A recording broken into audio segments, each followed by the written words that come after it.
ఉన్నాడో లేడో తెలియదు దేవుడు, కానీ ఉన్నన్నాళ్ళు వెతుకుతూ ఉంటాడు జీవుడు. ఎవరన్నారో తెలియదు గాని ఆనాడు మానవ సేవే మాధవ సేవని ఓ మహనీయుడు. దేవుడంటే సాయమేరా తమ్ముడు, ఆ దేవుడే ఇది చెప్పిన ఎవ్వడు నమ్మడు. దేవుడంటే సాయమేరా తమ్ముడు, ఆ దేవుడే ఇది చెప్పిన ఎవ్వడు నమ్మడు. ఉన్నాడో లేడో తెలియదు దేవుడు, కానీ ఉన్నన్నాళ్ళు వెతుకుతూ ఉంటాడు జీవుడు.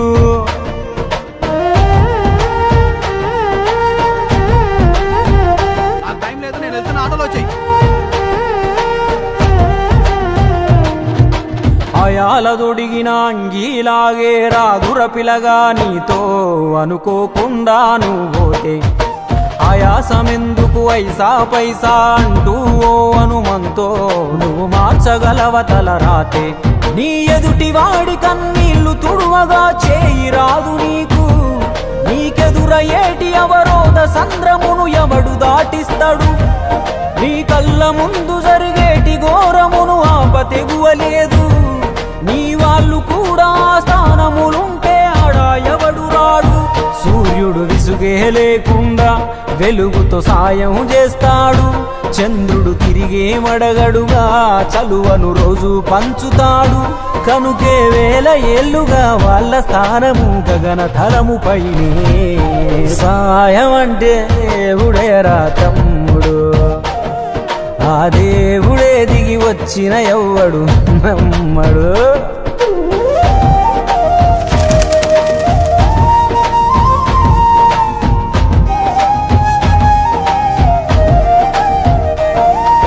పిడికెడు కడుపుకు సాలద నీకు ఎందుకు ఆస్తులాశ, మూడో తరముల దాకా వరస నువ్వు శ్రమించి గట్టిన నీ ఇంట్లోనే ఉంచరు గోడకు ఫోటో, గురుతుండదు నీ పేరేంటో.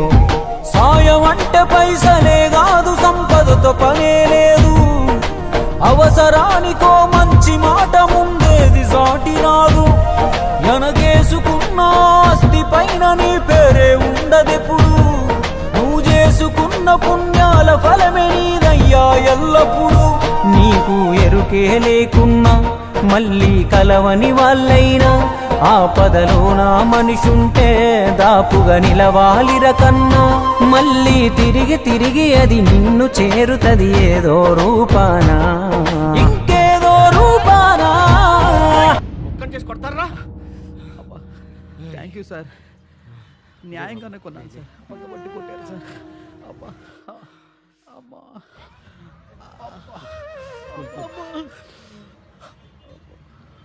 నన్ను కొడతంటే అందరు సినిమా చూసినట్టు చూసి వెళ్ళిపోతున్నారు సార్, మీకు మాత్రం నన్ను కాపాడాలని ఎందుకు అనిపించింది సార్? నీకు జరిగినట్టే నాకు ఒకరోజు జరిగింది. అందరూ సినిమా చూస్తున్నట్టు చూసి వెళ్ళిపోయారు, ఒక పెద్ద ఆయన మాత్రం వచ్చి నన్ను కాపాడాడు. ఆ సినిమా చూస్తున్నట్టున్నది నువ్వు, నన్ను కాపాడింది మీ నాన్న.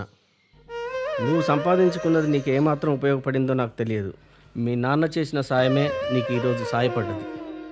దేవుడంటే సాయమేరా తమ్ముడు, ఆ దేవుడే ఇది చెప్పిన ఎవ్వడు నమ్మడు.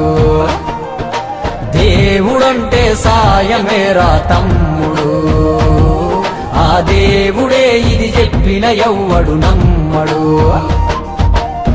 చెట్టు సాయం చేస్తుంది వాయువునిచ్చి, మట్టి సాయం చేస్తుంది జీవనమిచ్చి, నీరు సాయం చేస్తుంది దాహం తీర్చి, నిప్పు సాయం చేస్తుంది ఆకలి తీర్చి, నింగి కూడా సాయం చేస్తుంది గొడుగై కాచి. పంచభూతాలన్నిటికీ పంచే గుణమే ఉంది. యవన కాలం ముందు పుట్టిన కుమారులు బలవంతుని చేతిలో బాణములు వంటి వారు, వారితో తన అంబులు పొది నింపుకుని వాడు ధన్యుడు. అట్టి వారు సిగ్గుపడక గుమ్మములో తమ విరోధులతో వాదించింది. దేవుడి పరిశుద్ధ వాక్యమును మన వింటుడిలో జీవించినగాక. ఈ వాక్య భాగాన్ని మనం చూసినప్పుడు క్లియర్గా చాలా స్పష్టంగా అర్థమవుతున్న రెండు విషయాలు. కుమారులు యెహోవా అనుగ్రహించు సాక్ష్యము, గర్భఫలము ఆయన ఇచ్చు బహుమానమే. ఈ దినాన వివాహం అయిన తర్వాత అనేక మంది భార్యాభర్తలు పిల్లల కోసం ఎదురు చూస్తూ ఉంటారు. ఆ పిల్లలు లేని సందర్భంలో వారు అనుభవిస్తున్న మనోవేదన కానీ, సమాజం నుంచి వచ్చేటటువంటి అవమానాలు కానీ, సేదరింపులు కానీ చాలా ఉంటాయి. ఎవరికి చెప్పిద్దో అమ్మాయి అబ్బాయి పుడితే చూసి సంతోషించాలని చాలా ఆనందపడతా ఉంటారు. హాస్పిటల్ చుట్టూ తిరుగుతూ ఉంటారు, ఎంతో డబ్బులు ఖర్చు పెడతా ఉంటారు. కానీ బైబిల్ వాక్యం సెలవిస్తూ ఉంది, గర్భఫలము యెహోవా ఇచ్చు బహుమానమే. బహుమానం అని అంటే బహుమానం యొక్క విలువ దేని మీద ఆధారపడి ఉంటుందంటే ఆ బహుమానాన్ని ఎవరు తీసుకొస్తారో ఆ వ్యక్తి మీద ఆధారపడి ఉంటుంది. బహుమానం ఎంత చిన్నదో ఎంత పెద్దదో అన్నది మ్యాటర్ కాదు. కానీ ఒక పెన్ను కనుక ఈ లోకంలో ఒక ప్రెసిడెంట్ ఇస్తే ఒక వాల్యూ ఉంటుంది, అదే పెన్నుని ఎమ్మెల్యే చేతుల మీదకి ఇస్తే ఒక వాల్యూ ఉంటుంది, అదే పెన్నుని ఈ రాష్ట్ర ముఖ్యమంత్రి ఇస్తే ఒక వాల్యూ ఉంటుంది, అదే పెన్నుని ఈ భారతదేశ ప్రధాని అత్యున్నత స్థానంలో ఢిల్లీలో కూర్చొని అదే పెన్ను బహుకరిస్తే దాని విలువ మారిపోతుంది. నత్తల శ్రీనివాసరావు కుమారుడైన నత్తల కౌశిక్ 13వ పుట్టిన సందర్భంగా సమతా వృద్ధుల ఆశ్రమంలో భోజన కార్యక్రమం ఏర్పాటు చేయబడింది. ఆ తల్లిదండ్రులకి వారికి ఇచ్చిన మంచి ఆలోచన బట్టి వారికి ఇచ్చిన ఆలోచన బట్టి చాలా సంతోషిస్తూ ఉన్నాం.